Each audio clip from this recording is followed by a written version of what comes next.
You're nothing without me, Jolene. His words sliced through me like glass shards, each syllable dripping with disdain. I gazed at Dalton's cold, expressionless face, searching desperately for any sign of the charming man I fell in love with 2 decades ago. But his steel blue eyes held no warmth, only a harsh reminder that the partnership I had built my life around was crumbling before me. I drew a sharp breath as the weight of his dismissal sank into my bones. After years of emotional manipulation, of walking on eggshells and making excuses for his lies, I was determined not to let him have the last word. "Get out," I said, my voice low but firm. Dalton cocked an eyebrow, clearly surprised. "You can't be serious, Jolene." "I mean it," I said. "I want you out of this house tonight." I held his glare, refusing to show weakness, though my hands trembled at my sides. Dalton let out a sharp laugh. "And where would I go? You really think you can just throw me out after everything I've done for you?" He took a menacing step toward me. "You owe me, Jolene. Everything you have is because of me." I flexed my fingers, digging my nails into my palms as I fought to restrain the fury bubbling inside me. He was right about one thing. Everything of material value I owned was because of him, because I had sacrificed my education, my dreams, my very identity to support Dalton's ambitions, while he built his empire wheeling and dealing in real estate.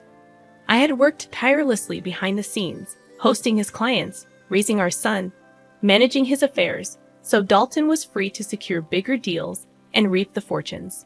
Only now, standing face to face in our lavish but coldly impersonal house, did I fully grasp how I had squandered decades enabling a man who clearly no longer valued me. "Get out," I repeated through gritted teeth, pointing at the hallway leading to the front door. "I'm done being your dutiful wife. If you won't leave tonight, I will." Dalton's smug expression faltered. He blinked hard before his mouth twisted into a snarl. "What has gotten into you?" He grabbed my shoulders, his fingers biting into my skin. "Is this about that country club receptionist? That little fling meant nothing to me. She was just a warm body when you were too busy or tired or whatever excuse you always have." His callous words sparked an image in my mind. The pretty blonde giggling on Dalton's lap last weekend, her fingers trailing along his chest. Nausea rose in my gut as the reality of his latest infidelity stared me in the face.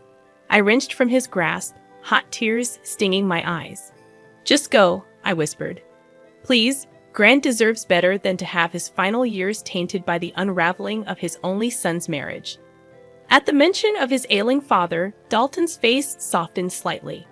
He studied me for a long moment before sighing loudly. "Fine, but we are far from over, Jolene," he warned.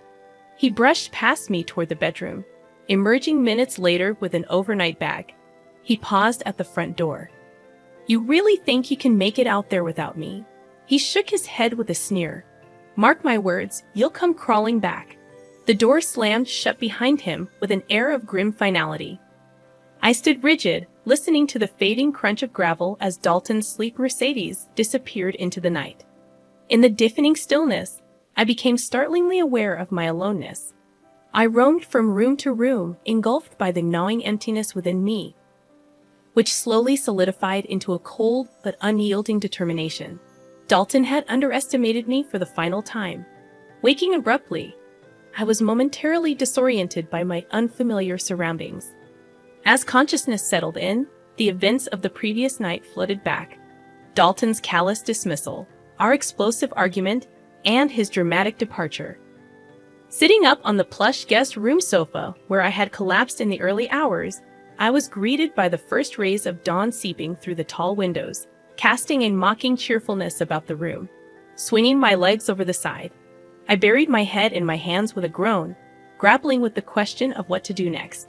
My entire adult life had revolved around Dalton, supporting his career, raising our son, managing our social calendar and household affairs.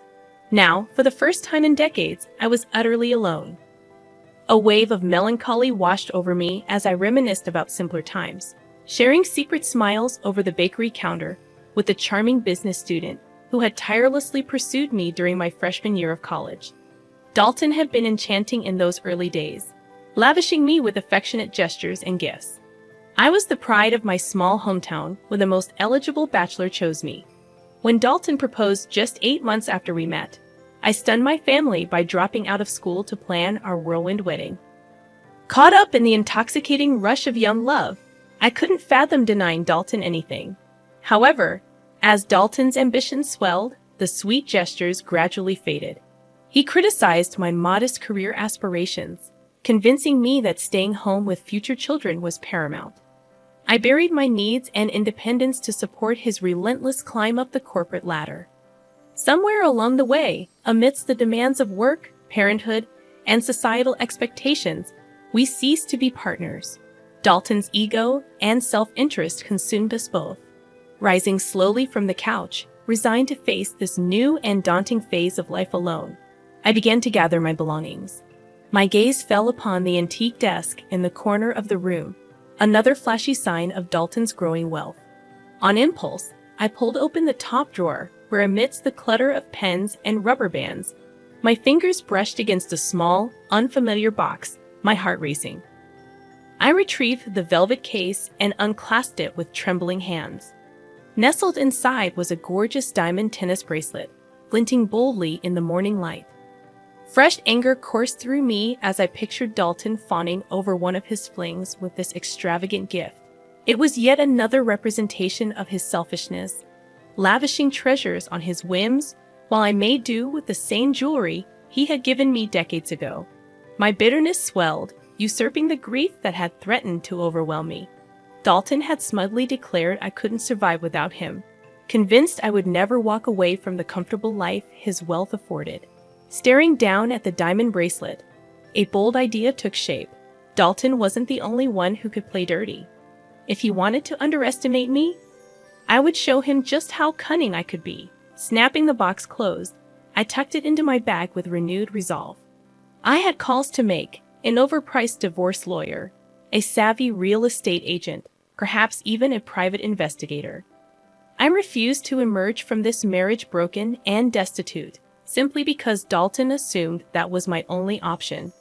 For the first time in years, I felt fully in control of my choices. Come what may, I would land on my feet, and karma willing, I would bring Dalton to his knees in the process. My heels clicked purposefully across the marble foyer as I returned home from my legal consultation. Echoes underscoring my determination. The conversation replayed in my mind. With no prenuptial agreement in place, you have considerable leverage in the divorce settlement, my cutthroat lawyer had said, especially given the length of the marriage and assets involved. I allowed myself a small, satisfied smile as I set my bag down on the kitchen island, the weight of the unknown tennis bracelet still tucked inside serving as a tangible reminder of Dalton's deception. My plotting was interrupted by footsteps and a shocked gasp behind me. I spun around to find Lucia, our housekeeper, clutching her chest in the kitchen doorway. "Mrs. Harris, you gave me such a fright. I did not expect anyone else to be home," she explained. Lucia had worked for our family for over a decade, her warm and non-judgmental presence a rare constant in recent years. "I'm so sorry, Lucia," I replied. "It's been a difficult couple of days around here, as I'm sure you know." Lucia nodded, her eyes gentle and understanding. "I cannot believe Mr. Harris would do this to you. You have been so good to him through all these years," she said. I sighed, the truth of her words hitting painfully close to home. All those years compromising my needs and dreams to support Dalton's ambitions. What did I have to show for it now? Just yesterday, it seemed I had lost everything. Yet Lucia's compassion and my lawyer's assurances were kindling a small but growing fire inside, steeling me for the fight ahead. "Thank you, Lucia," I said. "Your support means so much to me right now. I wasn't sure I could get through this, but I'm starting to realize. I discovered that I'm a lot stronger than Dalton ever gave me credit for." Just then, the faint sound of the front gate opening drew our attention. Moments later, Dalton strolled casually into the kitchen. Lucia and I stared at him incredulously. "Jolene, there you are." I swung by the office and had a chat with my father, Dalton said breezily, as if nothing were amiss. "He convinced me we need to figure this thing out. Not toss away 22 years just because you're going through some hormonal mood swing." He glanced at Lucia. Would you mind giving us a few minutes? I stood frozen as Lucia nodded and slipped quietly from the room.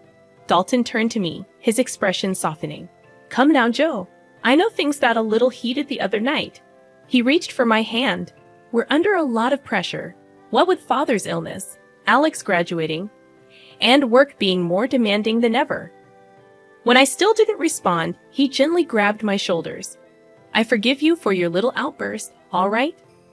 Why don't we take a weekend trip to the vineyard? Just the two of us, reconnect, and hit the reset button. My blood boiled at his audacity to waltz back in here expecting reconciliation after everything he had put me through. I wrenched from his grasp, my voice dripping with venom. You arrogant bastard, get out before I have you thrown out. Dalton blinked in surprise. Jolene, please, just listen, he began, but I cut him off. No, you listen. I saw the bracelet, Dalton. His face paled. Our marriage is over. So be yourself a favor and leave with whatever shred of dignity you have left. Instead of making this uglier than it needs to be. Dalton's shell-shocked expression shifted to cold rage. He stepped forward, jabbing his finger toward me as he spat his reply. You'll regret this, Jolene. I promise you that. I awoke the next morning feeling truly rested for the first time in recent memory. Dalton's latest attempt to manipulate me had only affirmed I was on the right path. I stretched lazily, surprised to realize I had slept through the night without aid of my usual sleeping pills.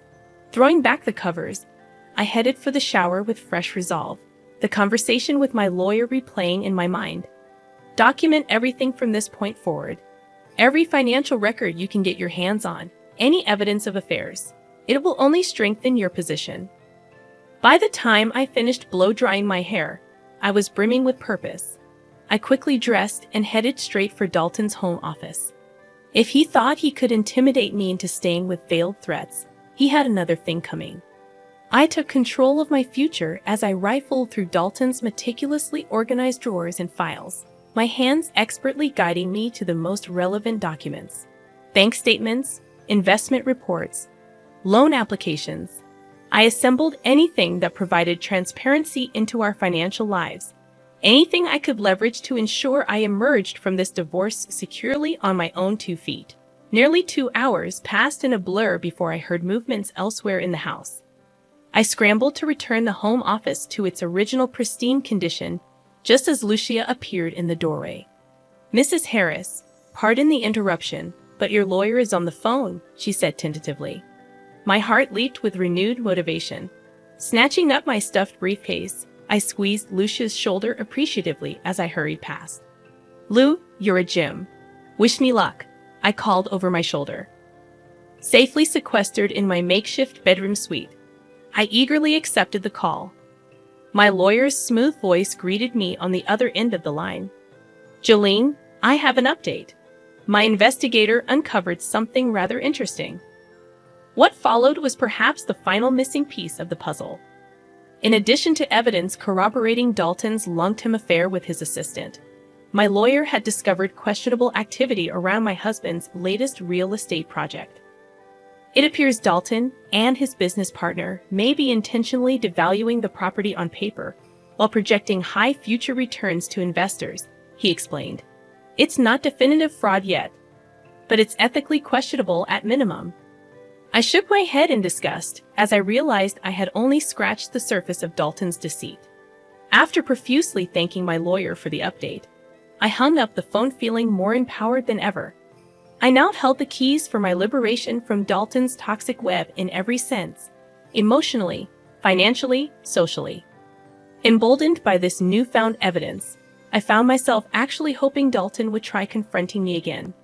I would relish seeing the smug smile wiped clean off his face when he realized I now held all the cards. The fantasy faded as unwelcome sadness momentarily softened my resolve. Somewhere under the arrogance and duplicity lurked the man who had once made me feel cherished. I said a silent goodbye to that Dalton, the one who existed before success corrupted him completely. With peace in my heart, I tucked away the memory of him for good, along with any lingering doubts about my path forward. This was my life now, and I refused to let anyone control my fate ever again. I stared in disbelief at the documents spread across the desk before me. Financial statements, private emails, company memos, all pointing to the same devastating truth. Dalton had lied. My husband was facing bankruptcy and hadn't bothered to give me even the slightest warning. I sank back in the leather desk chair, my heart pounding as the reality of my predicament sunk in. All those years sacrificing for Dalton's ambitions. And now there was apparently nothing left to show for it. Even the lavish house I sat in was headed for foreclosure. Hot tears stung my eyes. How could I have been so stupid and naive? Of course, Dalton would find new ways to deceive me right up until the bitter end. My sadness quickly hardened into rage as I considered how easily Dalton could have hidden assets or squirreled away funds, anticipating our divorce. I rifled through the papers again, seeking clues, but found nothing concrete. My phone buzzed loudly, jolting me from my frantic research. I glanced at the caller ID, my lawyer. Taking a deep breath to steady my voice, I answered. "Jolene, I'm so sorry about this news," came the somber greeting. "Dalton has kept his financial struggles painfully quiet, it seems. But there may still be options." "Don't apologize," I interjected firmly. "You've given me a gift with the truth. No matter what Dalton tries now, he can't manipulate me anymore." I meant every word with clarity, with conviction. I refused to cower and panic in reaction to Dalton's lies. Not this time. After discussing strategy with my lawyer, renewed courage and conviction propelled me upwards. I gathered my paperwork, adjusted my dress, and strode purposely from the empty house without a backward glance. I arrived unannounced at Dalton's sleek downtown office. His receptionist gawked as I flew past her desk and barged straight through the imposing double doors. "Jolene, what are you?" Dalton sputtered, rising from behind his glass and steel executive desk. Before he could react further, I slapped down the stack of financial documents in front of him. "Game over, Dalton. I know everything," I announced. His confident expression wavered slightly. I pressed my momentary advantage. "I'll be filing for divorce tomorrow. Given your situation, I expect you to be reasonable in the settlement." Dalton opened his mouth to protest, but I silenced him with one final blow. "And if you fight me, I won't hesitate to share every sordid detail with the board, your investors, our entire social circle." My voice rang with conviction. "My lawyer seems confident that exposing your dirty laundry would rather undermine your attempts to save face and salvage your precious reputation, bankruptcy notwithstanding." Dalton pid, sinking slowly back into his seat in tacit acceptance. His eyes narrowed, but his voice held a note of defeat when he finally replied, "You don't have to threaten me, Jolene. Despite what you may think, I have no intention of leaving you destitute." I nodded curtly, maintaining my defensive facade despite the tempest of emotion swirling inside me. I turned on my heels without another word, refusing to let Dalton see me crumble yet again. Safely outside, I sucked in ragged gulps of air, willing my thundering heart to quiet and the sting of tears to abate. So this was it? The demise of the future. I had staked everything on straightening my back. I began the long walk back to grab my things from the house I could no longer call home. Yet amidst the uncertainty now before me, each step fueled a growing flicker of hope inside my heart. I was finally taking back control of my life, and God help anyone who tried to stand in my way. I took a deep, steadying breath as I prepared to sign the final divorce decree. After weeks of tense negotiations, we had finally reached an agreement. I would retain ownership of our main residence and receive a sizable portion of marital assets. Dalton would keep his summer beach house and the remaining investments. "Just sign the damn thing so we can end this charade of a marriage once and for all," Dalton grumbled, shoving the paperwork toward me. I picked up my pen, hesitating even now. Parting ways with Dalton for good unleashed a swirling vortex of emotions I thought I had neatly compartmentalized. Sensing my reluctance, Dalton seized the opportunity to twist the knife one final time. "Having second thoughts about throwing away your cushy future as Mrs. Dalton Harris? Not so easy to give up the private jets and beachside villas for a life of mediocrity, is it?" His smug expression fueled my mounting anger, vanquishing any last shred of sadness. I met his contemptuous gaze head-on. Quite the contrary, Dalton, I replied evenly. I discovered recently that I have assets of my own. His eyes narrowed at my cryptic response. I continued, remember that lakeside property I inherited from my grandmother years ago? The one you insisted I sell right away so you could fund your newest development. Dalton shifted uncomfortably at the long-forgotten memory. After ignoring his demands to liquidate the modest land asset, I had tucked away the property deed, retaining my small connection to family history. Well, it turns out that land is now prime real estate worth nearly $2 million, I revealed casually.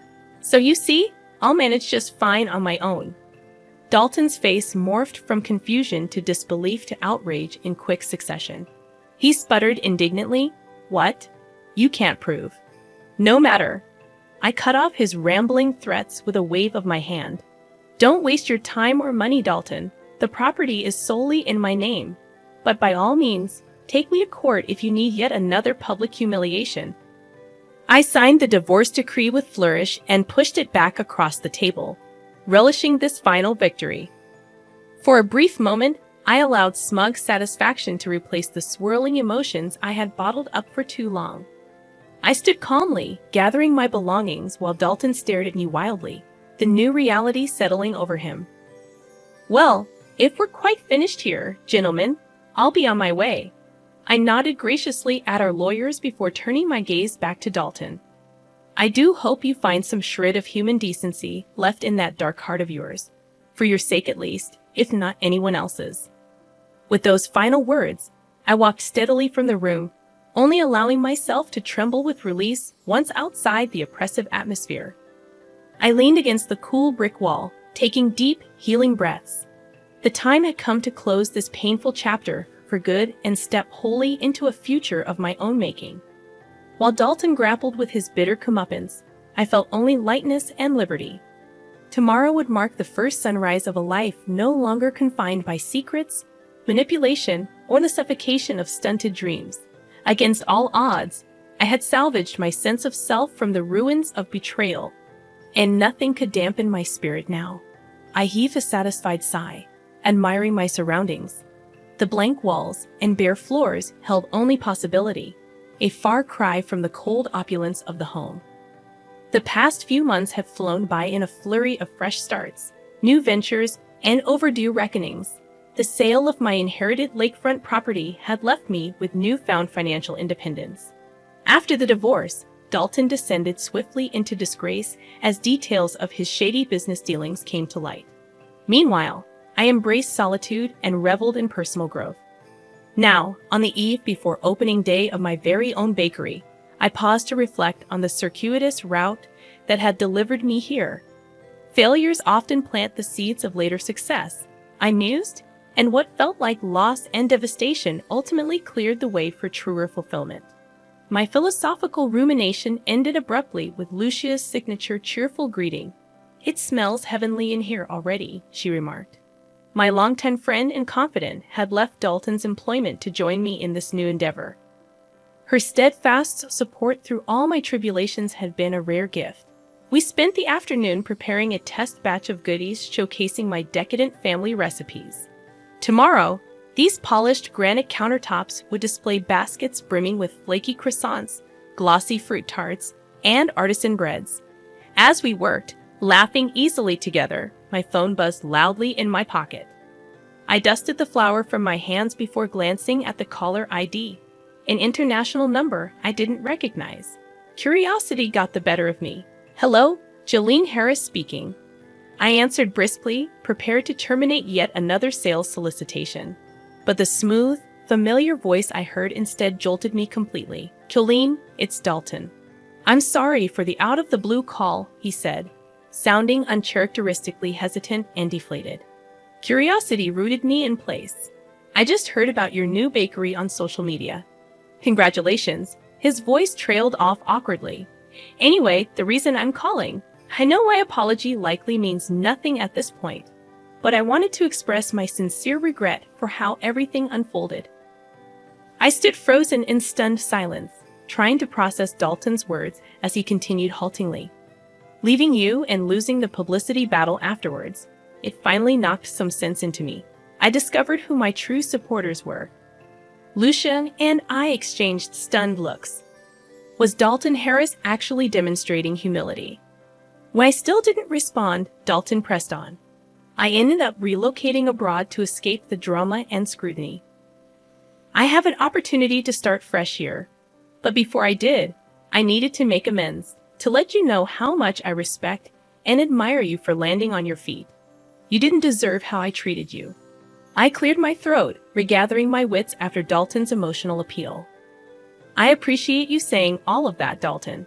I can't erase the pain you caused, but healing comes from moving forward with wisdom and grace. We exchanged a few more awkward pleasantries before hanging up. As I slowly set down the phone, Lucia appeared by my side, concern crinkling her warm eyes. "Are you all right, dear?" she asked. Considering the question, I took full stock of my emotional state. To my pleasant surprise, instead of the usual hurt and frustration Dalton's presence evoked, I felt only forgiveness and peace. His mistakes were no longer mine to carry. Meeting Lucia's caring gaze, I gave her a genuine smile. "Actually, yes, I'm more than all right. For the first time in ages, I feel completely free," I said. She squeezed my hand supportively, a look of pride and joy lighting her face. Together, we turned our focus back to preparing for tomorrow's grand opening. With clarity and purpose, I stepped wholly into the life and dreams I had deferred for too long.